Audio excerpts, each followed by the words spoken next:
Cuando antes esclavos de nuestros pecados, sin una esperanza, sin fe y sin Dios, mas Él siendo rico en misericordia, nos trajo de vuelta con lazos de amor. Oh, qué inmensa gracia y amor que nos gana, preciosos emanan del trono de Dios. Amor que conforta, de vida nos llena y nos trae de vuelta al seno de Dios.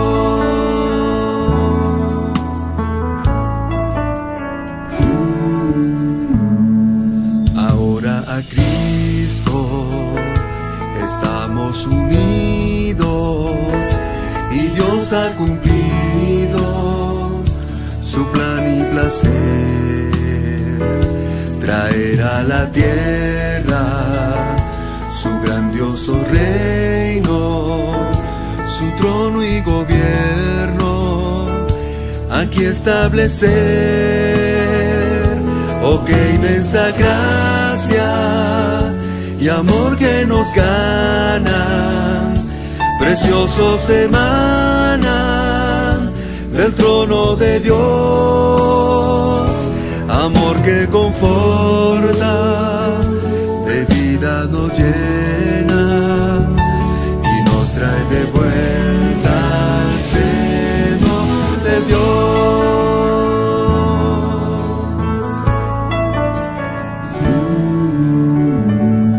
Un grande encargo Dios nos ha confiado a nuestros consiervos, a tiempo a suplir con toda humildad y sinceridad, que Cristo nos halle haciendo así. Oh, qué inmensa gracia y amor que nos gana, preciosos emanan del trono de Dios. Amor que conforta, de vida nos llena y nos trae de vuelta al seno de Dios.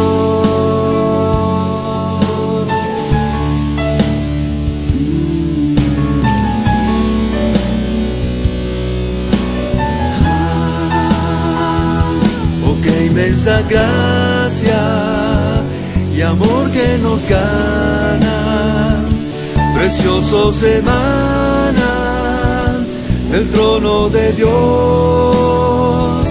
Amor que conforta, de vida nos llena y nos trae de vuelta al seno de Dios.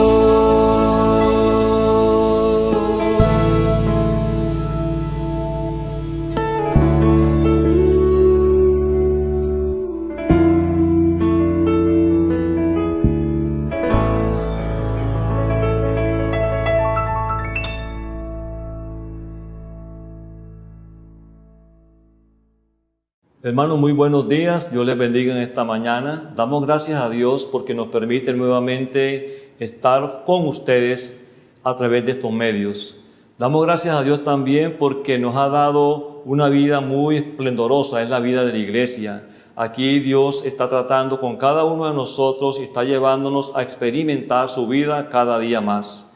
El mensaje de esta mañana lo hemos titulado Principios que un creyente debe conocer para servir al Señor. Quiere decir que Dios nos está hablando de servirle a Él. El deseo de todo hijo de Dios, de toda persona que ha sido regenerada, que ha recibido a Cristo como su Señor y Salvador, es servirle a Dios inmediatamente.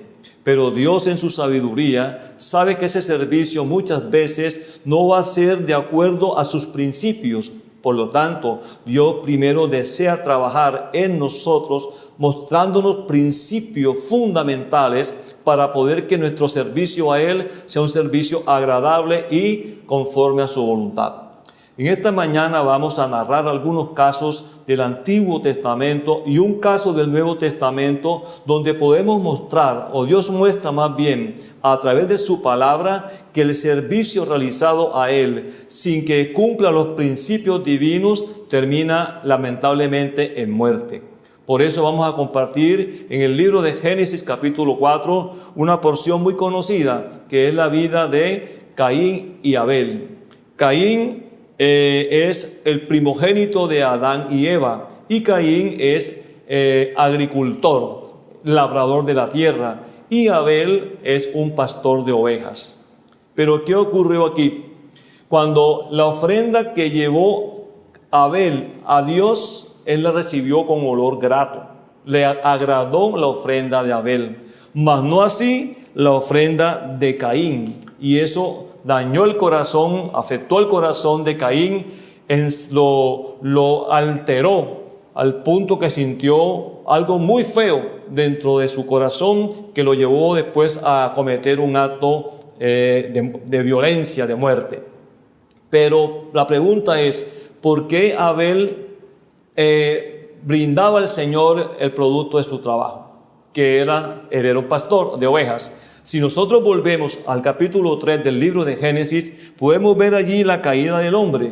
El hombre cae, y el hombre, una vez que cae Adán, lo que hace es que se oculta de Dios, cae por desobediencia. Pero Dios, en su infinito amor, busca al hombre, a Adán, y le pregunta a Adán, ¿dónde estás tú? Y allá hay un diálogo entre Dios, Adán y Eva, el hombre justificándose y Dios mostrando su condición. Pero como el Dios es un Dios de misericordia, eso no lo dejó allí, sino que Dios sacrificó también un animalito.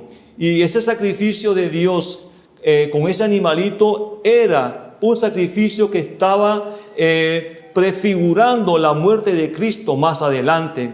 Porque hubo derramamiento de sangre, y como nos muestra la palabra de Dios en el libro de Hebreos capítulo 9 versículo 22, no hay remisión de pecados sin derramamiento de sangre. Entonces Dios le predicó de esa manera el evangelio a Adán y a Eva. Hubo derramamiento de sangre, y es más, con la misma piel del corderito sacrificado, Dios les cubrió su desnudez. Se entiende en la Biblia que Abel siguió el principio de sus padres, ¿cierto? La predicación del evangelio que él había recibido. Creo que tanto Caín como Abel, pero Abel fue quien recibió ese principio de que estaba aún dicho por Dios en el libro de Números capítulo 18 versículo 17. Vamos al libro de Números para repasarlo enseguida. Números 18 y el versículo es el 17. Ahí podemos encontrar nosotros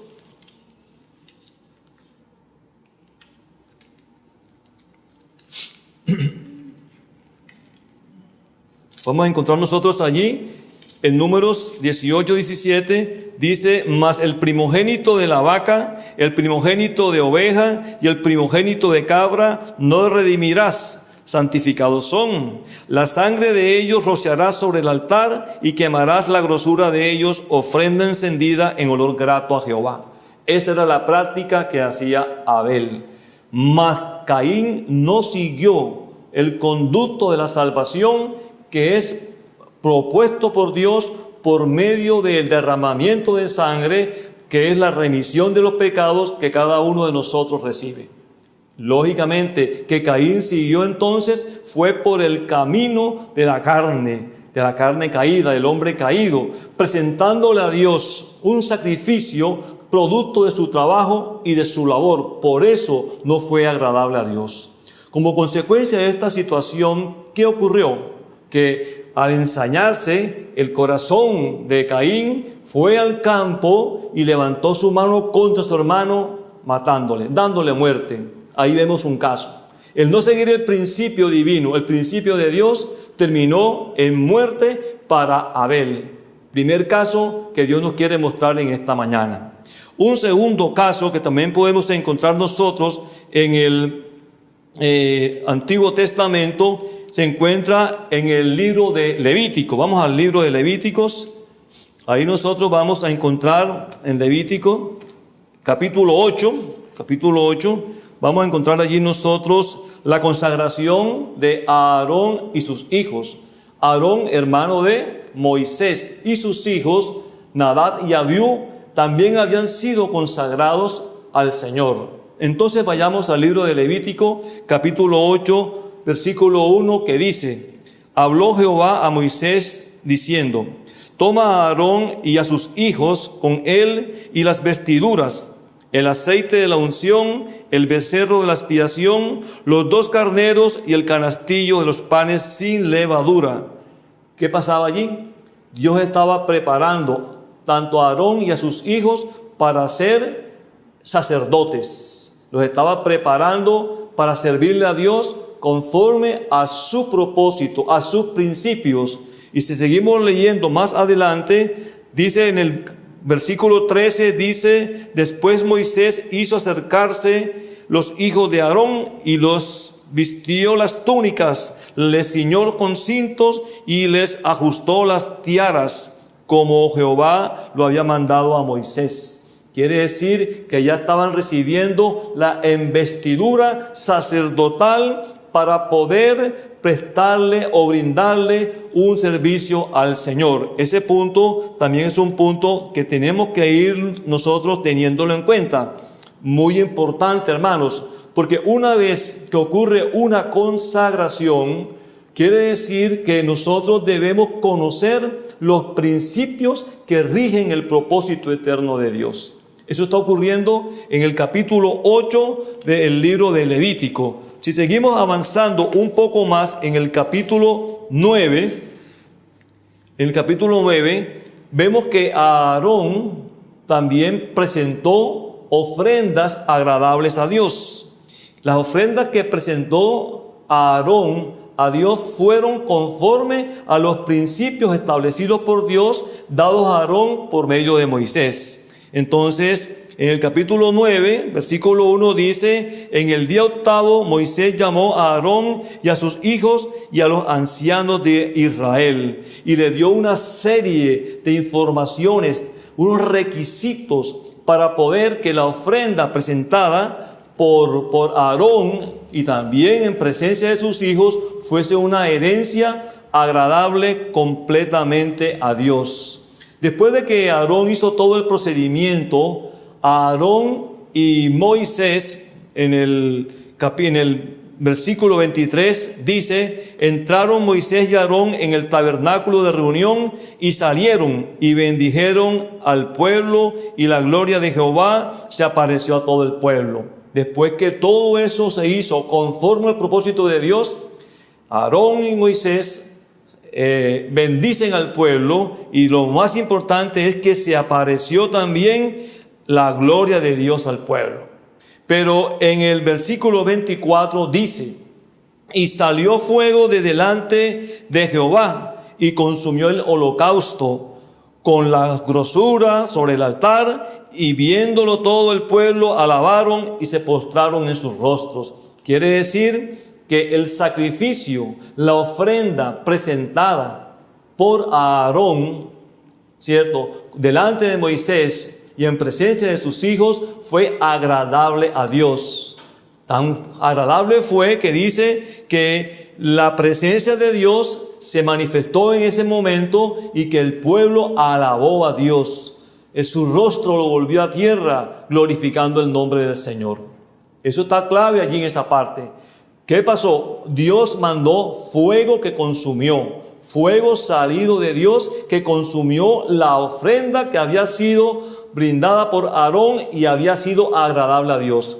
Pero si seguimos leyendo, en el capítulo 10 encontramos lo siguiente: el pecado de Nadab y Abiú.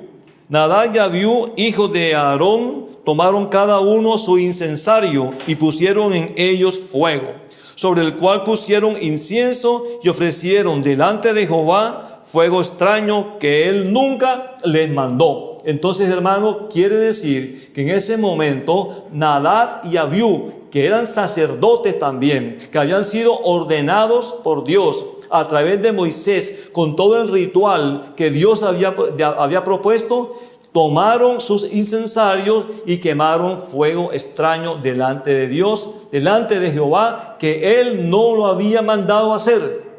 Hermano, eso es algo tremendo. Muchas veces nosotros también queremos de pronto hacer cosas en la iglesia que Dios no ha mandado que nosotros hagamos. De pronto queremos rendirle a Dios un servicio que no está conforme al deseo de Dios y a lo que Dios tiene en su corazón. Entonces, esta reflexión es grande, porque primeramente vemos que salió fuego de Dios para consumir la ofrenda del sacrificio agradable a Dios. Pero dice la palabra que salió fuego de delante de Jehová y los quemó y murieron delante de Jehová. Quiere decir que aquí hay dos fuegos.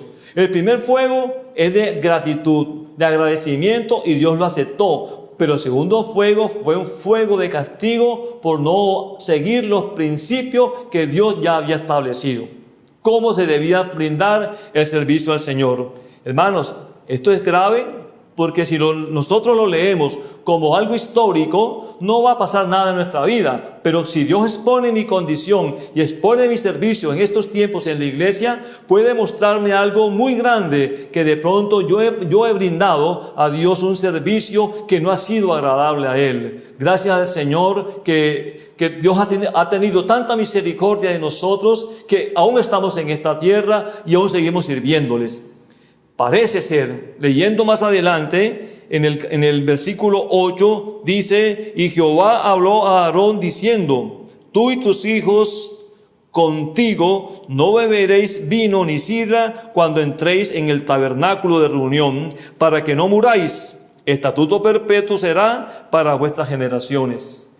Muchos estudiosos de la Biblia interpretan estos dos versículos que están en el capítulo 10, dando a entender o revelándole Dios a ellos que los hijos de Aarón, Nadab y Abiú, estaban ebrios, habían tomado. Y por esa razón fue que presentaron un sacrificio no permitido por Dios, no establecido por Dios, sin los principios divinos. Por eso hace una advertencia a Aarón y a sus hijos que no deben tomar vino ni sidra mientras que ellos estén sirviendo al Señor. Bueno, usted dirá, hermanos, nosotros nunca hemos servido al Señor ebrios, tomados.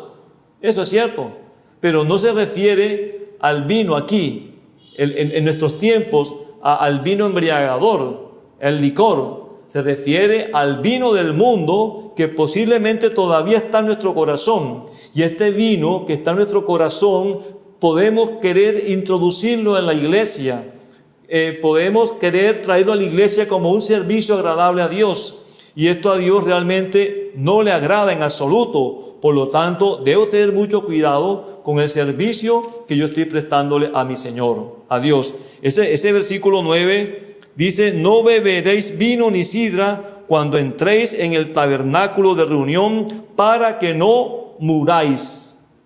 Quiere decir que también está hablando ¿de qué? De muerte. Y ya la habíamos visto en la experiencia de Nadab y de Abiú. Estatuto perpetuo será para vuestras generaciones. Señor, tenga misericordia de nosotros, hermanos, que no olvidemos los principios que Dios ha establecido ya. Ya van 3 muertes. Va la muerte de Abel, un inocente, y va la muerte de 2 personas consagradas al Señor, Nadab y Abiú. Todo eso, hermanos, son como campanazos de alerta que Dios nos quiere mostrar para que nosotros nos revisemos y podamos ver que el servicio que estamos brindándole a Dios sea de acuerdo a su voluntad, conforme a su propósito. Amén. Entonces, otro principio que deseo compartir con ustedes en esta mañana, vamos a encontrarlo nosotros en Primera de Crónicas. Vamos a Primera de Crónicas. Allí vamos a encontrar nosotros algo muy interesante. Crónicas, Primera de Crónicas. Y allí vamos a encontrar en el capítulo 13 lo que desea el rey David. El rey David tiene un corazón dispuesto para el Señor. El arca de Dios no está donde Él quiere que esté. Él tiene mucha preocupación y quiere llevar el arca de Dios a la ciudad de David. El arca de Dios está reposando en casa de Abinadab. Y Él desea llevarla a la ciudad de David, a su casa, a su lugar de habitación. Y comienza Él a convocar al pueblo, a los capitanes, a los militares, a los ancianos, para que entre todos lleguen a un consenso para traer el arca. Veamos eso en el capítulo 13 de Primera de Crónicas. Dice en el versículo 1, entonces David tomó consejo con los capitanes de millares y de centenas y con todos los jefes. Y dijo David a toda la asamblea de Israel, si os parece bien y si es la voluntad de Jehová nuestro Dios, enviaremos a todas partes por nuestros hermanos que han quedado en todas las tierras de Israel, por los sacerdotes y levitas que están con ellos en sus ciudades y ejidos, para que se reúnan con nosotros y traigamos el arca de nuestro Dios a nosotros, porque desde el tiempo de Saúl no hemos hecho caso de ella. Y dijo a toda la asamblea que se hiciese así, porque la cosa parecía bien a todo el pueblo. Vean este principio violado. David llamó a los capitanes de millares, de centenas y a los ancianos, y convocó a todos los hermanos, a todos los israelitas que estaban cerca a Jerusalén, y los llamó, y juntamente llamó, a todo el pueblo y de gente influyente en él. Pero David estaba olvidando algo, estaba olvidando un principio muy importante. Vamos a verlo más adelante. Cuando David intenta traer el arca de la casa de Abinadab, vienen dos hermanitos allí. Viene Ahío y también viene con él Usa. Ellos traen la carreta, que es una carreta nueva, en la cual viene el arca de Dios. Y vienen trayéndola de la casa de Abinadab hacia la casa de David, la ciudad de David. Pero en un trayecto, dice la palabra de Dios aquí, dice, y llevaron el arca de Dios de la casa de Abinadab en un carro nuevo, y Usa y Ahío guiaban el carro. Y David y todo Israel se regocijaban delante de Dios con todas sus fuerzas, con cánticos, arpas, salterios, tamboriles, címbalos y trompetas. Pero cuando llegaron a la era de Kidón, Usa extendió su mano al arca para sostenerla, porque los bueyes tropezaban. Y el furor de Jehová se encendió contra Usa y lo hirió, porque había extendido su mano al arca, y murió allí delante de Dios. Hermano, Dios había dicho todo lo contrario, pero el rey David había hecho caso omiso a este mandato de Dios, a este principio de Dios. Dice la palabra de Dios que cuando Usa cae muerto, eso fue una gran impresión para todos, sobre todo para el rey David. Si leemos más adelante, dice en el versículo 12, y David temió a Dios aquel día y dijo, ¿cómo he de traer a mi casa el arca de Dios? Hermano, esa pregunta se la hizo David. ¿Y cómo he de traer a mi casa el arca de Dios? También esa pregunta me la hago yo también. ¿Y cómo he de servirle al Señor? ¿Cómo he de hacer las cosas de acuerdo a la voluntad de Dios y no a lo que yo creo que debo hacer?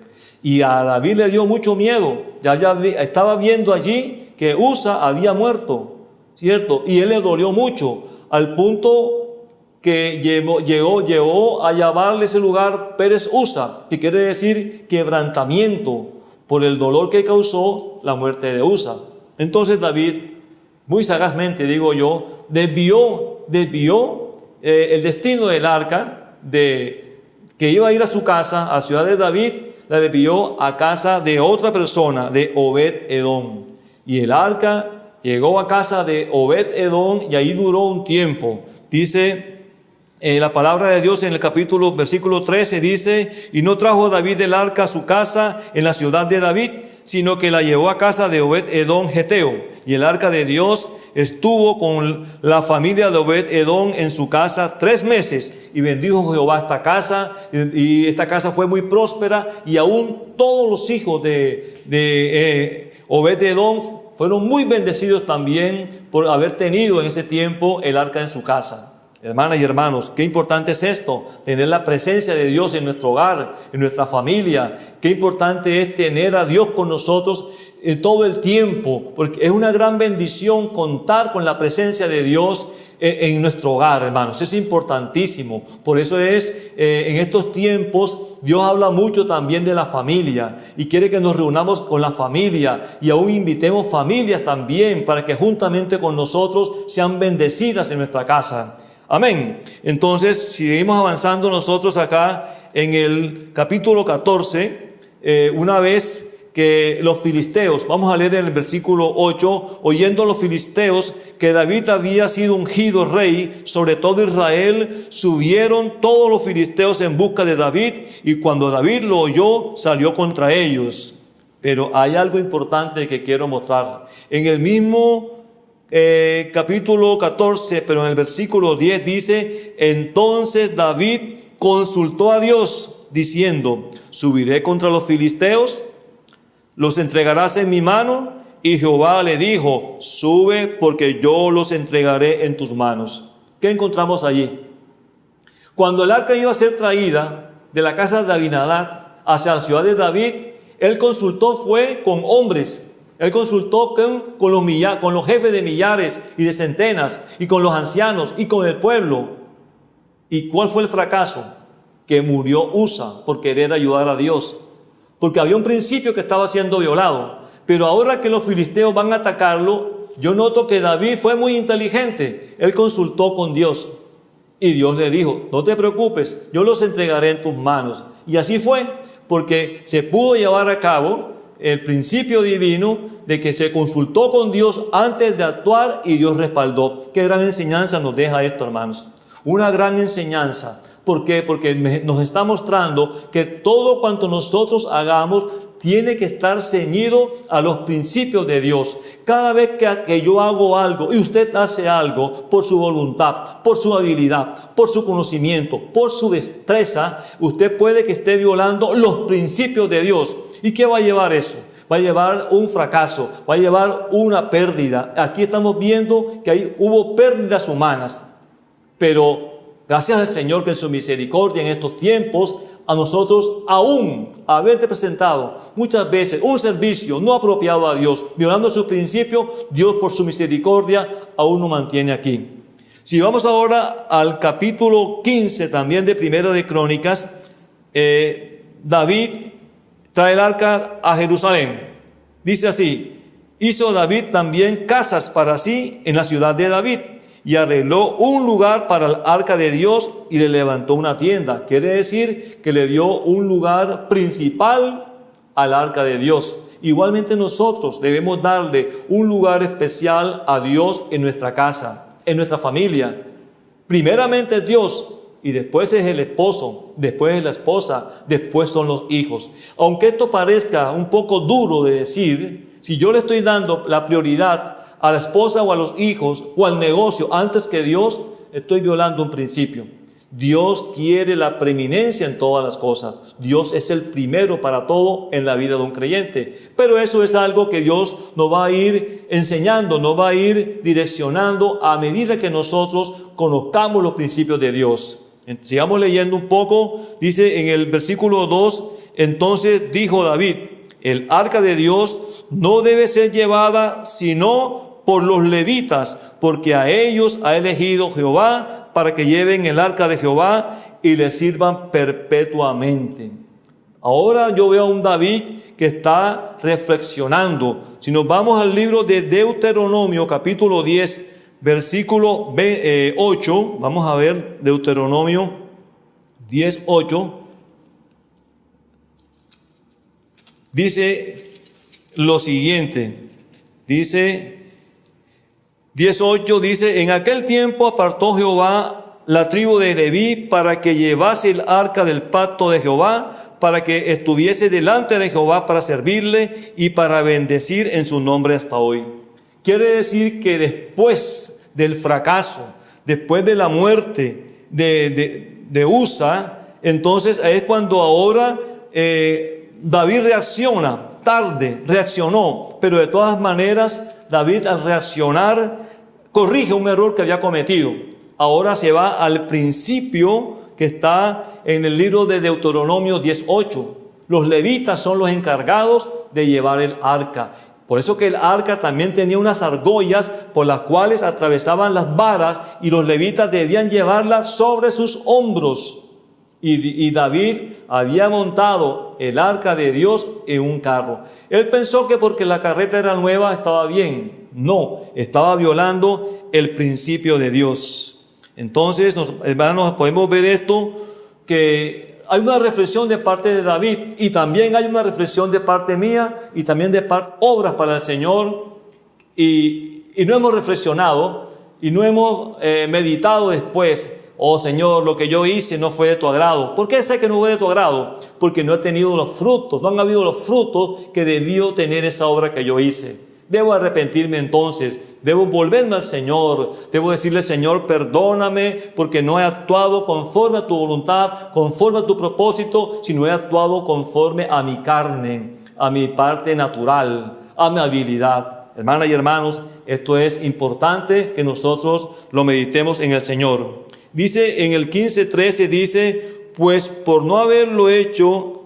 así vosotros la primera vez, Jehová nuestro Dios nos quebrantó por cuanto no le buscamos según su ordenanza.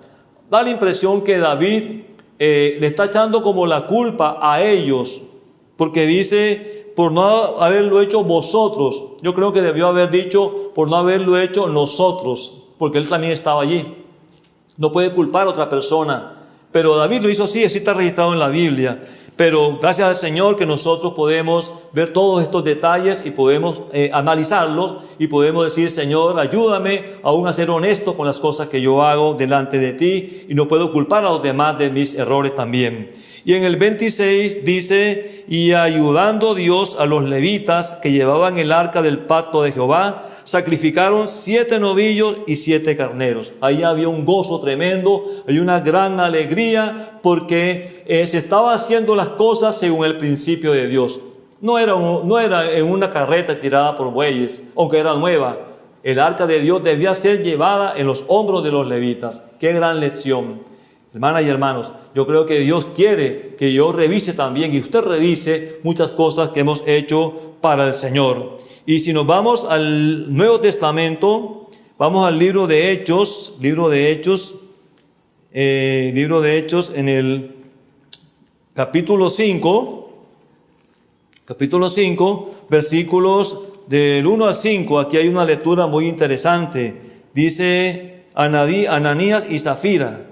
Entonces, antes de trayéndole un poquito de historia, Bernabé había vendido una casa, una heredad, la vendió y trajo el precio de venta a pies de los apóstoles para que ellos fuesen los que distribuyesen ese dinero. Ananías y Zafira vieron el principio, pero lo violaron. Veamos cómo dice la palabra de Dios. Pero cierto hombre llamado Ananías, con Zafira su mujer, vendió una heredad y sustrajo del precio, sabiéndolo también su mujer, ya que la mujer también sabía que Ananías había sacado dinero de allí, y trayendo solo una parte lo puso a los pies de los apóstoles. Hermano, usted que ve allí, hay muchas cosas que hay que analizar en ese pasaje.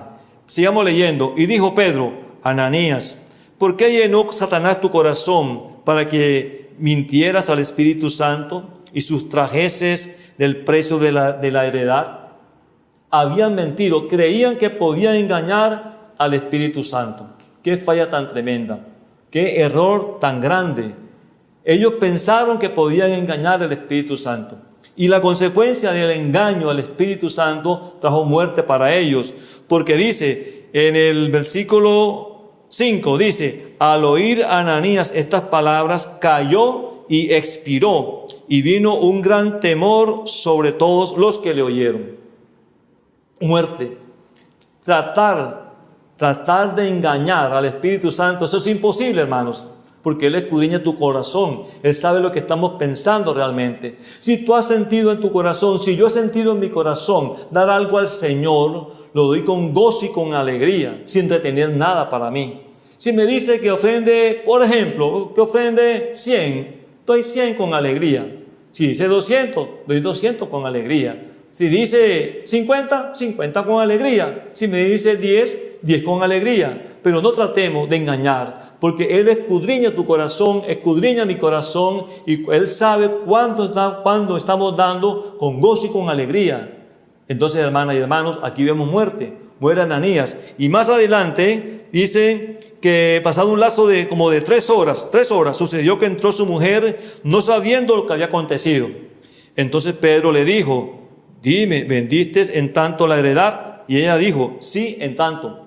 Oye, qué persistencia de mentir. Están de acuerdo los dos en mentir, ¿cierto? Y Pedro dijo: ¿por qué convenisteis en tentar al Espíritu del Señor? He aquí a la puerta los pies de los que han sepultado a tu marido, y te sacarán a ti también. Hermano, qué lamentable. 2 muertes también. También murió la mujer. ¿Por qué intentamos engañar al Señor? ¿Somos necios acaso para poder engañar al Señor? Dios no puede ser burlado. Todo lo que el hombre siembra verdaderamente recogerá. Son principios que están allí en la Biblia, pero de pronto, sin darnos cuenta o por ignorancia de ellos mismos, nosotros hemos violado principios y hemos tenido muchas consecuencias. Aquí entonces, hermanas y hermanos, nosotros somos muy avisados con este mensaje, porque Dios quiere ayudarnos a cambiar todo lo que estamos haciendo en nuestra vida en estos tiempos.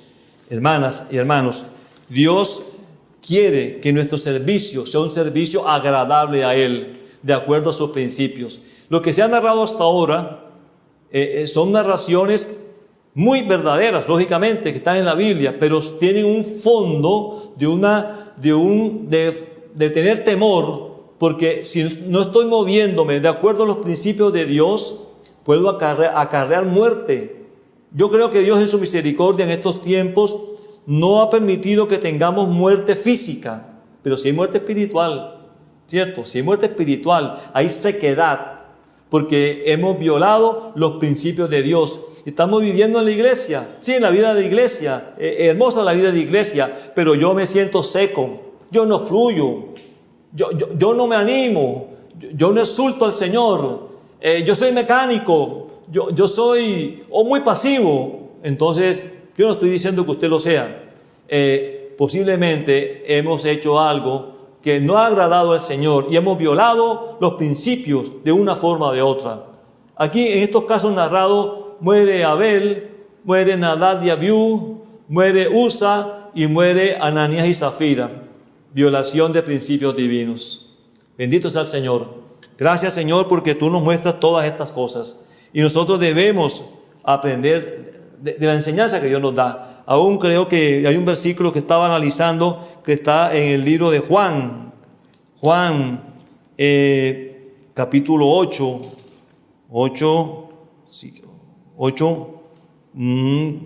44, dice: vosotros sois de vuestro padre el diablo, y los deseos de vuestro padre queréis hacer. Él ha sido homicida desde el principio.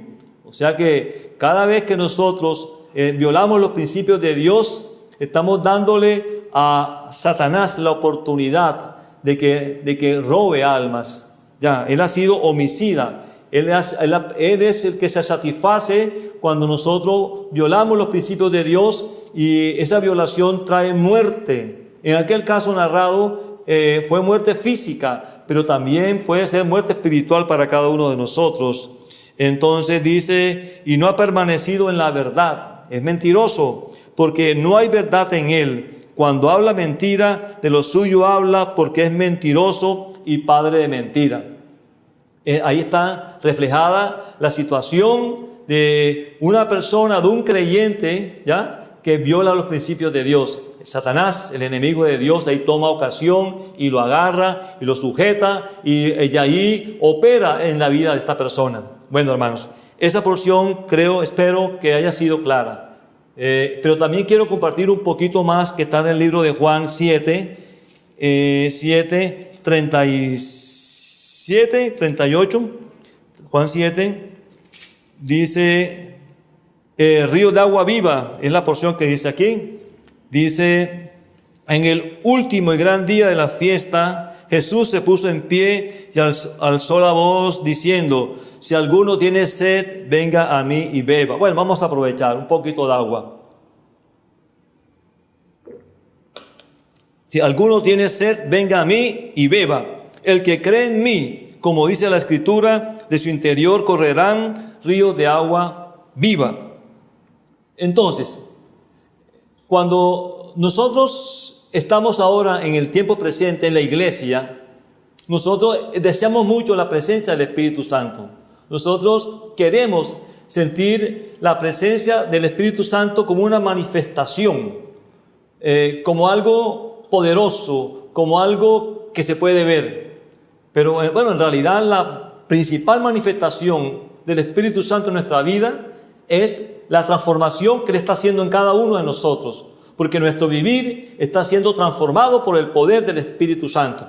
Pero aquí llama la atención la palabra sed. Si alguno tenga sed, venga a mí y beba. Entonces, Dios me está diciendo que lo primero que hay que tener para experimentar la presencia del Espíritu Santo es tener sed de Él. Tener sed. Usted, si tiene sed, lo que usted busca es agua en primer lugar. Usted no busca otra cosa. Usted está muy sediento. Le pueden poner muchas cosas preciosas a su alrededor. Pero si usted está muy fatigado y muy sofocado, lo que usted quiere es un poco de agua, un poco de líquido. Entonces también nosotros debemos, con mucha anhelo, tener sed del Espíritu Santo. ¿Por qué? Porque muchas veces nosotros queremos o hemos orado, Señor, dame tu Espíritu Santo. Eso está muy bien, eso es excelente, orar para pedir la presencia. Pero primeramente debo sentir sed, ganas de tenerlo dentro de mí. Que Él tome posesión de mi persona, que tome posesión de todo mi ser y que lo disfrute de una manera sencilla. Donde en la casa, en el trabajo, en la universidad, en el colegio, yo esté diciendo, Señor, quiero un poco de ti, tengo sed de ti, quiero beber en esta hora de ti. No importa lo que estemos haciendo, lo que estemos laborando, tenemos esa necesidad, esa sed. Y cuando nosotros tenemos sed del Espíritu Santo, entonces nosotros comenzamos a orar eso. Oh Señor, yo te necesito en mi vida. Te necesito como la sed que me refresca todo mi ser. Te necesito como el agua viva. Dios, ven y revive mi espíritu con tu palabra. Hermano, entonces, para sentir la presencia del Espíritu Santo, lo que hay es que tener sed de Él, primeramente. Y segundo, tener fe. Porque no puedo conformarme solamente con tener a un Jesús, a un Dios, a un Espíritu Santo maravilloso que hace milagros, un Espíritu Santo que es poderoso, a un Espíritu Santo que hace obras que sorprenden a la gente. Eso es bueno, pero también debo tener fe en que este Espíritu Santo está dentro de nosotros como el Espíritu que da vida. Este Espíritu Santo, por medio de la palabra que fue grabada en nuestro corazón, la palabra profética, la palabra fundamental que hemos recibido, nos lleva a creer que el Cristo fue glorificado, porque Él dijo, Padre, glorifícame con la misma gloria tuya que tuve contigo. Entonces, cuando el Señor muere y resucita, Él es glorificado por el Padre. Y una vez que ha sido glorificado como el Padre, no se queda allí, sino que desciende como el Espíritu Santo, el cual ahora es impartido en nuestros corazones, como dice el libro de Romanos, capítulo 5, versículo 5. Entonces, ahora nosotros, por la fe, tenemos al Espíritu Santo dentro de nosotros. Y este Espíritu Santo es el que está haciendo la obra de transformación de nuestra vida. Hermano, esto es muy importante porque nosotros no podemos solamente hablar la palabra de Dios. Tenemos que creer la palabra de Dios, confesar la palabra de Dios. Y los primeros que vamos a sentir la obra de Dios somos nosotros en lo que está haciendo. Y por tercer punto, para experimentar la manifestación del Espíritu Santo es no resistirnos más, porque muchas veces nosotros, hermanos, nos resistimos. Entonces debemos rendirnos al Señor. Entonces la tercera condición es rendirse. el Señor dio todo, hermanos. El Señor no se guardó nada para sí. Él se entregó todito por nosotros. Él sufrió todo porque estaba viendo un cuadro maravilloso, la salvación de toda la humanidad. En el libro de Romanos capítulo 12, nosotros podemos ver claramente ese versículo tan conocido, Romanos 12, el versículo 1 y el 2, que dice: hermanos, os ruego por las compasiones de Dios. Vamos a leerlo. Dice: por la misericordia de Dios, que presentéis vuestros cuerpos en sacrificio vivo, santo, agradable a Dios, que es vuestro culto racional. Hermanos y hermanas, entonces, así como Él se dio totalmente por nosotros, también nosotros debemos darnos totalmente para Él, consagrarnos a Él en lo que Dios quiere. Pero no puede haber consagración si previamente no hay crucifixión. Hermano, son dos palabras que están pegadas allí. Hay consagración, pero previamente debe haber también crucifixión, porque si la naturaleza humana, la carne humana no es crucificada, hermano, entonces no perdura o no permanece entonces la consagración en nosotros. Porque yo puedo consagrarme hoy, pero mañana me desconsagro, digamos así, salgo de la consagración. Para un creyente, todos los días son días de consagración, son días de renuncia, de entregarnos, de rendirnos ante el Señor. Es una experiencia diaria, no es que me consagré y es una consagración enseguida eterna. No, hermano, una consagración constante. No podemos experimentar nosotros la vida del Cristo crucificado si nosotros no somos identificados con la muerte del Señor. Y esto es una palabra que Dios nos ha dejado: cada día muero. Hermanas y hermanos, si queremos experimentar el Espíritu Santo en sus manifestaciones gloriosas, debemos también morir cada día, experimentar la muerte del yo, para poder convivir en paz con Dios y con los hombres y poder también edificar la iglesia. Gracias a Dios, porque en su misericordia nos está mostrando sus principios, pero también nos está diciendo tres palabras claves que yo vi muy bien y a mí me enfocaron mucho, que es tener sed del Señor, sed del Espíritu Santo, tener fe y también nosotros experimentar una rendición genuina y verdadera. Gracias al Señor por esta mañana, por este momento. Creemos en el Señor de que la palabra ha podido entrar en su corazón, la palabra ha podido llegar a usted, así como también llega a mí y está haciendo una obra allí secretamente. Dios está trabajando y que podamos reflexionar sobre todos estos pasajes que hemos leído, porque vemos que el servirle a Dios de cualquier manera lo que produce es muerte. En estos tiempos es muerte espiritual. Gracias al Señor que no hay muerte física por la misericordia de Él. Señor, te alabamos y te bendecimos, te damos la gloria y la honra. Gracias al Señor. Amén y amén. Buenos días, amados hermanos. Le damos gracias a Dios por la palabra, el banquete que el Señor nos acaba de dar para el disfrute nuestro, para nuestra edificación. Le damos gracias al Señor por permitirnos reunirnos de esta manera. Gracias al Señor por los medios tecnológicos que nos permite disfrutar la palabra y acercarnos a los santos y permanecer unidos, ¿verdad? Sin dejar de congregarnos como el Señor manda que hagamos. Le damos gracias al Señor por este nuevo domingo que nos permite disfrutar de su presencia. Hermanos, este anuncio, aunque es recurrente, aunque lo hacemos de una forma todos los domingos, sabemos que lo hacemos porque es una necesidad permanente nuestra de mantener fuerte nuestra familia, de orar juntos, disfrutar la palabra juntos. Hermanos, acordémonos que donde hay 2 o 3 reunidos en el nombre del Señor y donde hay 2 o 3 puestos de acuerdo en el nombre del Señor, el Padre, lo que le pidamos al Padre en el nombre del Señor nos los concederá. Por eso, hermanos, fortalezcamos nuestra familia, porque la familia es la unidad estructural y fundamental de la iglesia.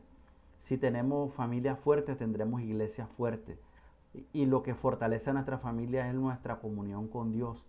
lo que fortalece es disfrutar la palabra, tener comunión unos con otros.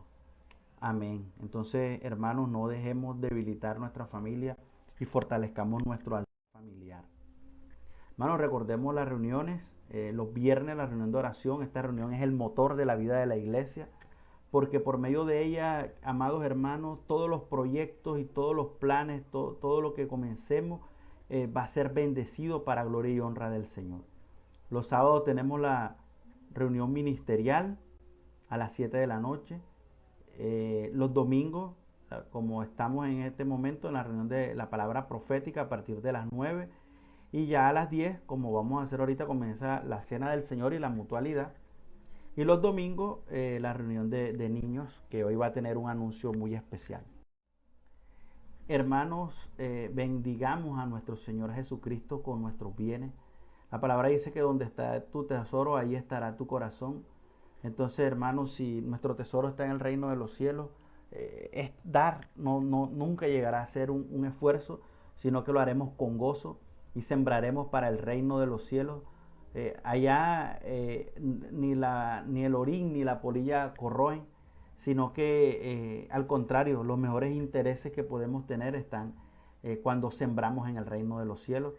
Hermano, francamente el Señor no necesita de nuestro dinero, pero el Señor nos ha dado la bendición de que podamos recibir por medio del dar, podamos recibir todas las bendiciones que Él tiene para nosotros.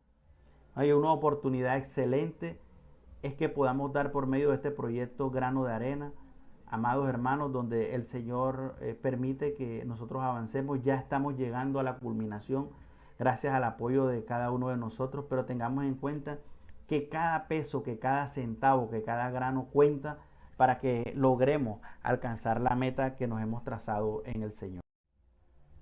La canasta de amor, hermano, es importantísimo que sigamos con esto.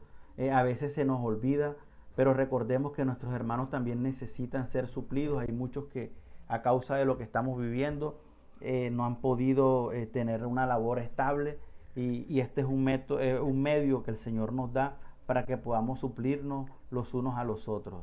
Entonces hoy ayudemos a los que están necesitados, porque el Señor ama que nos ayudemos los unos a los otros. Hermano, ya tenemos en nuestras manos el alimento diario, el poder del Evangelio. Disfrutémoslo. En este momento las unidades en Barranquilla están agotadas. Hermano, por eso es importante que hagamos una solicitud oportuna a los líderes de cada sector, como se ha venido anunciando, pero por ahora disfrutemos, que ya lo tenemos en nuestras manos, el nuevo alimento diario, el poder del Evangelio. Estamos promocionando, hermanos, servicio de literatura, el libro Fundamentos del Liderazgo Cristiano y Días Más Sabios. Aquí tenemos, hermanos, estos libros ya están disponibles, y para gloria y honra de nuestro Señor podemos contar con ellos para disfrutarlos y seguir creciendo en vida. La literatura infantil también está disponible en el teléfono 311-400-6404, para que nuestros niños también en esta temporada de vacaciones puedan tener contacto con la palabra. La palabra dice: instruye al niño en su camino, y aun cuando fuere viejo no se apartará de él.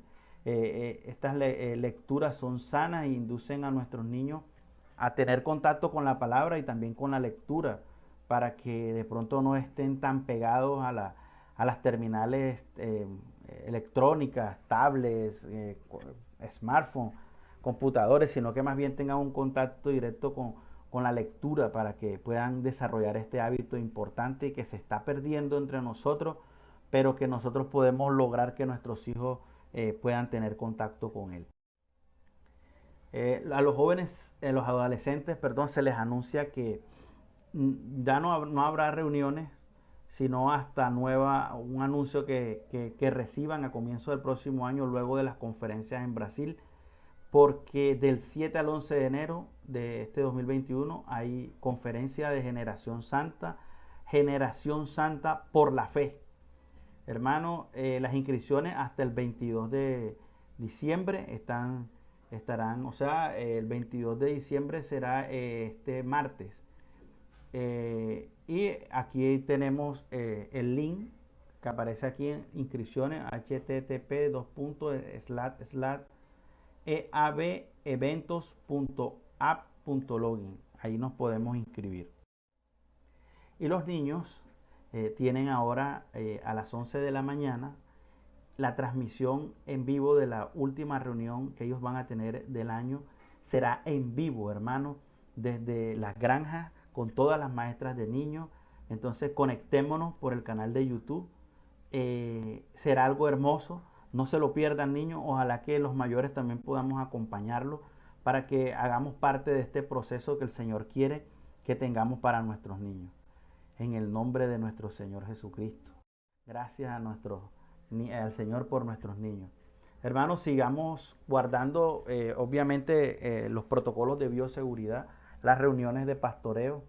Hermanos, esto es importante que lo hagamos de pronto respetando el confinamiento, pero no dejando de hacerlo, porque esto es lo que hace crecer a la iglesia.